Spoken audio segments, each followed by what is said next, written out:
Hi. നമ്മളെ ലാലേട്ടൻ്റെ മകളും അതുപോലെ തന്നെ ലാലേട്ടനും ആൻ്റണി പെരുമ്പാവൂർ പ്രൊഡ്യൂസ് ചെയ്യുന്ന ചിത്രമാണ്. ഫിലിമിനെ കുറിച്ച് പറയുന്ന മുമ്പായിട്ട് എനിക്ക് തീരെ ഇഷ്ടമില്ലാത്തൊരു കാര്യമാണ് ഈ നെപ്പോക്കറ്റ് പരിപാടി. കാരണം വിസ്മയ മോഹൻലാലിനേക്കാൾ നന്നായിട്ട് ആക്ട് ചെയ്യുന്ന ഒരുപാട് പേര്, അതിലുപരി കഷ്ടപ്പെടുന്ന ഒരുപാട് പേര് നമ്മുടെ സൊസൈറ്റിയിലുണ്ട്. പക്ഷേ ഈ ഒരു ഫിലിമിൽ വിസ്മയ മോഹൻലാലിന് വേഷം കിട്ടിയത് എന്തുകൊണ്ടായിരിക്കും എന്ന് ഞാൻ പറയാതെ തന്നെ നിങ്ങൾക്ക് ഓരോരുത്തർക്കും അറിയുന്നതാണല്ലോ.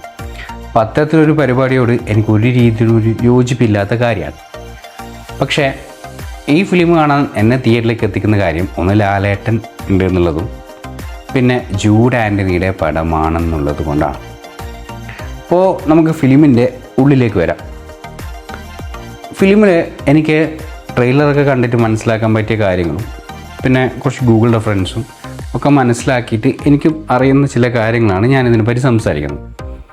ഇതൊരു ആക്ഷൻ റിലേറ്റഡ് ആയിട്ടൊരു ഫിലിമാണ് എന്നാണ് ട്രെയിലർ കണ്ടപ്പോൾ എനിക്ക് മനസ്സിലാക്കാൻ സാധിച്ചത്.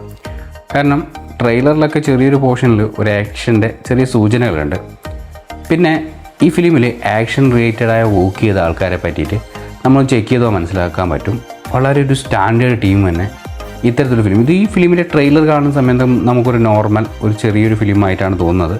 പക്ഷേ ഇതിൻ്റെ പുറകിൽ വർക്ക് ചെയ്ത ആക്ഷൻ സീക്വൻസൊക്കെ ചെയ്തു വെച്ചിരിക്കുന്ന ആൾക്കാർ, അല്ലെങ്കിൽ അതിൻ്റെ ഫൈറ്റ് മാസ്റ്റേഴ്സ് അങ്ങനെയുള്ള ആൾക്കാരെയൊക്കെ പറ്റി നമ്മൾ ഫിലിമിനെ പറ്റി ഡീറ്റെയിൽ ആയിട്ട് സെർച്ച് ചെയ്യുന്ന സമയത്ത് നമുക്ക് കാണാൻ പറ്റുന്ന ചില വിവരങ്ങളുണ്ട്. അപ്പോൾ നന്നായിട്ടൊരു ഫൈറ്റ് സീനൊക്കെ പ്രതീക്ഷിക്കാൻ പറ്റും എന്ന് ഞാൻ പ്രതീക്ഷിക്കുന്നു. നമ്മളിപ്പം ലാസ്റ്റ് തമിഴിലൊരു ഫിലിമൊക്കെ കണ്ടില്ലേ, അതിലുപരി നമ്മൾ മലയാളത്തിൽ കണ്ടൊരു ഫിലിമുണ്ട്, നമ്മുടെ ഫഹദ് ഫാസിൽ ആക്ട് ചെയ്ത ഫിലിമിൻ്റെ അവസാനം ഒരു 20 മിനിറ്റ്, ഫിലിമിൻ്റെ പേര് ഞാൻ മറന്നുപോയി, പുള്ളി ഒരു ആക്ഷൻ സീക്വൻസ്, ഒരു വീടിനുള്ളിൽ കുറച്ച് ഫൈറ്റ് സീക്വൻസും കാര്യങ്ങളായിട്ടുള്ളൊരു സെറ്റപ്പില്ല, ആ രീതിയിലൊക്കെ ആയിരിക്കും എന്ന് ഞാൻ പ്രതീക്ഷിക്കുന്നു കേട്ടോ. അതിനെപ്പറ്റി കൂടുതൽ പേരും നാളെ തിയേറ്ററിൽ കണ്ടാൽ മാത്രമേ മനസ്സിലാക്കാൻ പറ്റുള്ളൂ.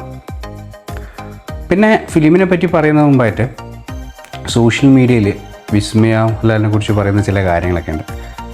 അവരെ കുറേ ബോഡി ഷെയിം ചെയ്ത് സംസാരിക്കുന്ന കണ്ടിട്ടുണ്ട്. പിന്നെ അവരെ മലയാളം ശരിയല്ല എന്ന് പറയുന്ന കുറേ ആൾക്കാരുണ്ട്.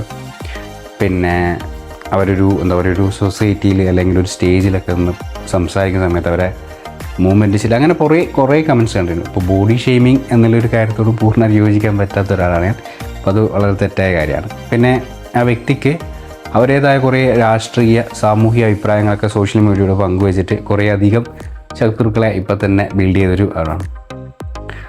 അപ്പോൾ നാളെ വെള്ളിയാഴ്ച ഈ ഫിലിം തിയേറ്ററിന് എത്രത്തോളം റൺ ചെയ്യണമെന്ന് തീരുമാനിക്കുന്നത് വിസ്മയ മോഹൻലാലോ അല്ലെങ്കിൽ ലാലേട്ടനോ ഒന്നുമല്ല, ജൂഡ് ആൻ്റണി ഈ സ്റ്റോറി എഴുതിയിരിക്കുന്ന ആൾ ഒക്കെ അത് ഏത് രീതിയിലാണ് പ്രസൻറ്റ് ചെയ്തിരിക്കുന്നത് എന്നുള്ളതാണ്. എനിക്ക് പേഴ്സണലി മനസ്സിലായിട്ടുമ്പോൾ ഒരു താരമല്ല, നേരെ മറിച്ച് നല്ലൊരു സ്ക്രിപ്റ്റും സംവിധായകനുമാണ്. എന്നും വെള്ളിയാഴ്ചകൾ ഒരു പുതിയ സ്റ്റാറിനെ ഉണ്ടാക്കിയിട്ടുണ്ട്. അതുപോലെ തന്നെ പുതിയ സ്റ്റാറിനെ ഉണ്ടാക്കിയിട്ടുണ്ട്. അതുപോലെ തന്നെ ആക്ടേഴ്സിൻ്റെ ഒക്കെ ഉണ്ടാക്കിയ വെള്ളിയാഴ്ചകൾ സംവിധായകൻ്റെയും അതുപോലെ തന്നെ സ്റ്റോറിയുടെയും കഴിവാണെന്ന് ഞാൻ മനസ്സിലാക്കണം.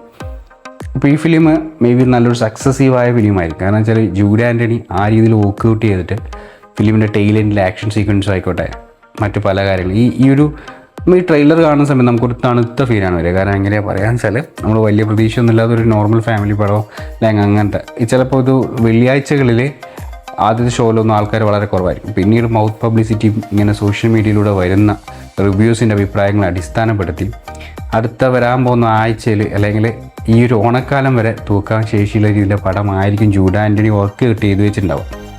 പിന്നെ ആക്ഷൻ സീക്വൻസൊക്കെ വിസ്മയ മോഹൻലാലിന് ചെയ്യാൻ കുറച്ച് സിമ്പിളായിരിക്കും. ആ കുട്ടി അത് റിലേറ്റഡ് ആയിട്ടുള്ള ചില കാര്യങ്ങൾ പഠിച്ചിട്ടുണ്ട്. അത്ര ആക്ഷൻ സീക്വൻസൊക്കെ കൈകാര്യം പറ്റുന്ന രീതിയിലുള്ള കായികമായ പൊട്ടൻഷ്യൽ ഒരാളാണെന്നാണ് പൊതുവെ മനസ്സിലാക്കുന്നത് സോഷ്യൽ മീഡിയയിലൂടെയും അതുപോലെ തന്നെ ഗൂഗിളിൽ നിന്നൊക്കെ കിട്ടിയ വിവരങ്ങളാണ്. പിന്നെ ഇതിൻ്റെ ആക്ഷൻ സീക്വൻസ്, പിന്നെ ഈ ട്രെയിലറിൽ തന്നെ ചില ഭാഗങ്ങൾ, പിന്നെ ടൈറ്റിൽ എഴുതി കാണിക്കുന്ന ഭാഗങ്ങളൊക്കെ മനസ്സിലാക്കുമ്പോൾ ഇതൊരു ആക്ഷന് പ്രാധാന്യം കൊടുക്കുന്ന അല്ലെങ്കിൽ സ്വന്തം ഫാമിലിയെ ഇതിനെപ്പറ്റി ഫിലിമിൻ്റെ ചെറിയൊരു രൂപം എങ്ങനെയായിരിക്കും, സ്വാഭാവികമായിട്ടും ഒരു ഫാമിലിയെ രക്ഷിക്കാനുള്ള അല്ലെ ഫാമിലിക്കെതിരെ അല്ലെ അവർക്കെതിരെയുള്ള ഏതെങ്കിലും രീതിയിലൊരു ഇഷ്യൂ സംഭവിക്കും. പിന്നെ അതിനെ ചെറുത്ത് നിൽക്കാനുള്ള മുന്നോട്ടുള്ള ഒരു പോക്കിനൊക്കെ ആയിരിക്കും കാണിക്കുന്നതെന്നാണ് ഞാൻ പേഴ്സണലി മനസ്സിലാക്കുന്നത്. ട്രെയിലറും അതുപോലെ തന്നെ ഗൂഗിളിൽ നിന്നെടുത്ത റിവ്യൂ ഒക്കെ മനസ്സിലാക്കി. അപ്പോൾ നാളെ തിയേറ്ററിൽ കണ്ടാൽ മാത്രമാണ് എത്രത്തോളമാണ് ഇത് നമുക്ക് മനസ്സിലാക്കാൻ സാധിക്കുക. നാളത്തെ ദിവസം ചിലപ്പോൾ വിസ്മയ മോഹൻലാൽ എന്ന് പറയുന്ന ഒരു ആക്ട്രസ് മലയാള ഫിലിം ഇൻഡസ്ട്രിയിലെ മുൻനിരയിലെത്താൻ പറ്റുന്ന ഒരു വ്യക്തിയായി മാറാം. അപ്പോൾ ഈ ബോഡി ഷെയ്മൊക്കെ ചെയ്യുന്നവർ മനസ്സിലാക്കാനാണ് പറയുന്നത്. ഈ ബോഡി ഷെയ്മിംഗ് എന്നൊക്കെ പറയുന്നത് അവരൊന്ന് മനസ്സ് വെച്ച് കഴിഞ്ഞാൽ ഇന്നത്തെ മുൻനിര താരങ്ങളെ പോലെ വർക്കൗട്ട് ചെയ്ത് എല്ലാ രീതിയിലും മുന്നോട്ടെത്താൻ പറ്റുന്ന രീതിയിലെ പൊട്ടൻഷ്യൽ ആളായിരിക്കും എന്ന് വിചാരിക്കണം. പിന്നെ ഈ നെപ്പോക്കിറ്റ് പരിപാടി എത്ര നാൾ ഇതേ രീതിയിൽ തുടങ്ങുമെന്നോ അല്ലെങ്കിൽ കൂടുതൽ കഴിവുള്ള ആൾക്കാരെ സെലക്ട് ചെയ്യാതെ ഇവരെ പോലെ ആൾക്കാരെ ഫിലിമിലേക്ക് അഭിനയിപ്പിക്കുന്ന എനിക്ക് തീരെ യോജിപ്പില്ല. പക്ഷേ നാളത്തെ ദിവസം ജൂഡ് ആൻ്റണിയുടെ ദിവസമാണെന്നാണ് ഞാൻ മനസ്സിലാക്കുന്നത്.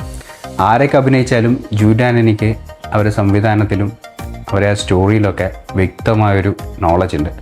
അപ്പോൾ ജൂഡ് ആൻ്റണി ഏത് രീതിയിലാണ് വർക്കൗട്ട് ചെയ്ത് എടുത്തിരിക്കുന്നതെന്ന് തിയേറ്ററിൽ പോയിട്ട് കാണാം. അപ്പോൾ ഞാൻ തിയേറ്ററിൽ പോയി ഫിലിം കണ്ടതിന് ശേഷം ഒരു അഭിപ്രായം പറയുന്നതാണ്.